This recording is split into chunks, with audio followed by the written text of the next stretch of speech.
கருப்பசாமிதான். கண்ணேரீரே காட்சி தரும் கருப்பசாமிதான். புளியரை நீங்க வாங்க சந்ததி தழைக்கும், புண்ணியத்தை வாங்கிட்டு போங்க நிம்மதி பிறக்கும். புளியரை நீங்க வாங்க சந்ததி தழைக்கும், புண்ணியத்தை வாங்கிட்டு போங்க நிம்மதி பிறக்கும். வெள்ளை குதிரை ஏறி வரும் கருப்பசாமிதான், வெற்றி மாலை சூடி வரும் கருப்பசாமிதான்.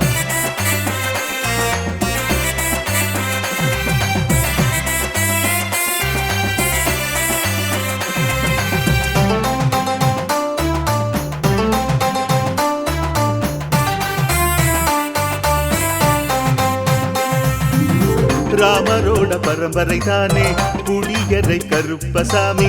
ஐயப்பசாமி சித்தரோட அருள் வாக்கு, முழு முதற் கடவுளை வணங்கி